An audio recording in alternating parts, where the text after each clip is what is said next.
নমস্কাৰ, এটা নতুন ভিডিঅ'লৈ আপোনালোকক স্বাগতম জনাইছোঁ। এই ভিডিঅ'টো আপোনালোকে সম্পূৰ্ণ চাব, বৰ বেছি দীঘলীয়া নহয়। আজি এটা বিশেষ কথাৰ কাৰণে এই ভিডিঅ'টো তৈয়াৰ কৰিছোঁ। এই ভিডিঅ'টোৱে আপোনালোকে সাহস পাব। ভিডিঅ'টো চালে মোক আপোনালোকে আজি চিনি পায়। এই অৱস্থাত আপোনালোকে মোক দেখিছে কাৰণ আপোনালোকে মোক ভিডিঅ'ত চাইছে বা আপোনালোকে মোক লগ পাইছে, আপোনালোক আহিছে। যেনেকৈ হ'লেও আপোনালোকে মোক লগ পাইছে যে আধ্যাত্মিক ভিডিঅ' বনাওঁ, হনুমানজীৰ কথাখিনি কওঁ, আপোনালোকে মোক চিনি পায়। তাৰ আগতে যদিও মই আগৰ পৰা ভিডিঅ' বনাইছিলোঁ, সকলোৱে মোক চিনি পোৱা নাছিলে। আপোনালোকে মোক এতিয়া এই কাৰণেই চিনি পায় কাৰণ মোৰ জীৱনত ভাল দিন চলি থকা অৱস্থাত এটা বেয়া দিন আহিছিলে। আৰু সেই বেয়া দিনবোৰ যেতিয়া পাৰ কৰিছিলোঁ, মই আপোনালোকক জনোৱাৰ পিছত আপোনালোকে মোৰ কথাখিনি শুনি সাহস পালে আৰু মই আপোনালোকৰ সাহস দেখি মই সাহস পালোঁ যে আপোনালোকৰ কাৰণে কিবা এটা কৰিব লাগে।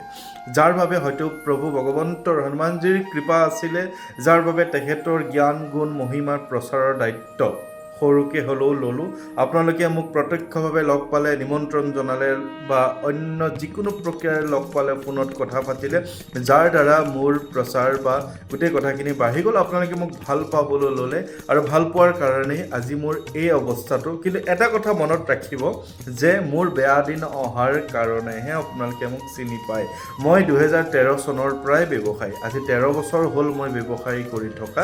কিন্তু যদি মই ব্যৱসায়টো মোৰ বেয়া দিন নাহিলহেঁতেন, তেনেহ'লে মোক আপোনালোকে মোৰ পৰা সাহস নাপালেহেঁতেন, কাৰণ মই আপোনালোকক সাহস নিদিলোঁহেঁতেন, কাৰণ মোৰ ভাল দিন চলি থাকিলহেঁতেন। বেয়া দিন আহিছিল। কি বেয়া দিন আহিছিলে মই সৰুকৈ এই ভিডিঅ'টোতে অকণ লগাই দিম যে মোৰ ব্যৱসায় আছিলে, সৰুৰ পৰা বহুত ডাঙৰ কৰিলোঁ আৰু সেই বহুত ডাঙৰ কৰাৰ পিছত কিছু হিংসা হ'ল আৰু হিংসাৰ ফলস্বৰূপে মোৰ দোকানখন ভাঙি দিয়া হৈছিলে।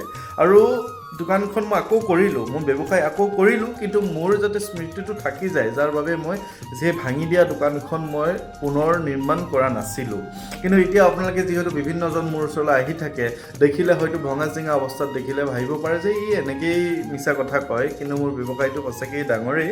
গতিকে মই যোৱা কিছুদিন মোৰ ব্যৱসায় প্ৰতিষ্ঠান বন্ধ ৰাখি মই পুনৰ সেই আগৰ দৰে কৰিবলৈ চেষ্টা কৰিছোঁ আৰু সেই আগৰ সেই পৰ্যায়লৈ নিবলৈ চেষ্টা কৰিছোঁ, যাৰ বাবে আপোনালোকে মোক যথেষ্ট মৰম কৰিছে, আশীৰ্বাদ কৰিছে আৰু তাৰ ফলস্বৰূপে মই আকৌ আগৰ পৰ্যায়লৈ যাতে আপোনালোকে আহিলেও হয় যে দেখে যে ভাল এটা প্ৰতিষ্ঠান দেখে ব্যৱসায়। কাৰণ নহ'লে বহুতৰ বিভিন্ন কথা যে মই কৈ থাকোঁ, হয় ব্যৱসায় কৰোঁ, সঁচাকৈ কিন্তু ব্যৱসায়টো কি ভঙা চিঙা দোকান এনে দেখিলে বেয়া লাগে, কি ভিতৰত কি আছে কি নাই সকলোৱে নাজানে। সেইকাৰণে মই ঠিক ঠাক কৰিলোঁ। আৰু এটা কথা মনত ৰাখিব, আপোনাৰ আজি বেয়া দিন চলি আছে কাৰণেই হয়তো মোৰ ভিডিঅ' চাই আছে আৰু আপোনাৰো ভাল দিন আহিব এদিন। আপুনি মোক যেনেধৰণে প্ৰত্যেক দিনা বিভিন্নজনে কৈ থাকে যে মোৰ ভাল দিন আহিল দেই দাদা আপোনাৰ কাৰণে, আপোনাৰ ভিডিঅ' চাই মই সাহস পালোঁ, হনুমান চালিচা পাঠ কৰিলোঁ, এতিয়া মোৰ ভাল দিন।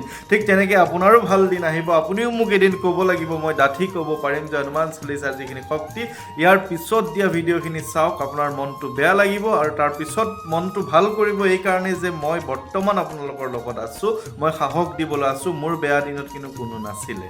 মই এটা ব্যৱসায় আৰম্ভ কৰিলোঁ, ব্যৱসায়টো ধুনীয়াকৈ চলি আছে। ব্যৱসায়টো গৈ ক্ৰমান্বয়ে অলপ ডাঙৰ হৈ গ'ল।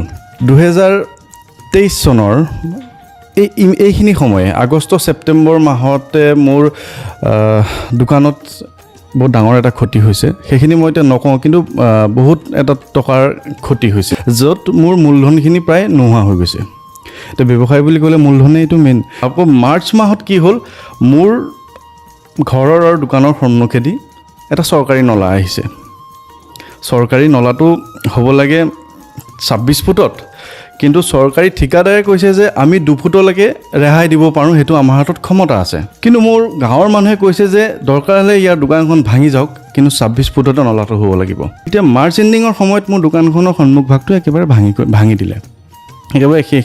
যদি পাৰিলে মই আপোনালোকক দিম, সেইটো মই ৰেকৰ্ড কৰি থৈছিলোঁ, দুখ লাগি যাব আপোনাৰ। তাৰপিছত ইমান ডাঙৰ ঘাট কৰি দিছে যে মোৰ দোকানলৈ কাষ্টমাৰ আহিবই নোৱাৰে মানে। এতিয়া মই কথাখিনি ক'ব বিচাৰিম যে হনুমান হৈছে শিৱৰ অৱতাৰ। শিৱৰ 11 নম্বৰ অৱতাৰ হৈছে হনুমান। হনুমানক ৰুদ্ৰ অৱতাৰ বুলি কোৱা হয়। আৰু শিৱৰ যিমানখিনি অৱতাৰ আছে, সেই অৱতাৰখিনিৰ ভিতৰত সৰ্বশ্ৰেষ্ঠ অৱতাৰ হৈছে হনুমান। হনুমানে মানুহৰ যি সমস্যা বা সংকট অতি সোনকালে দূৰ কৰে।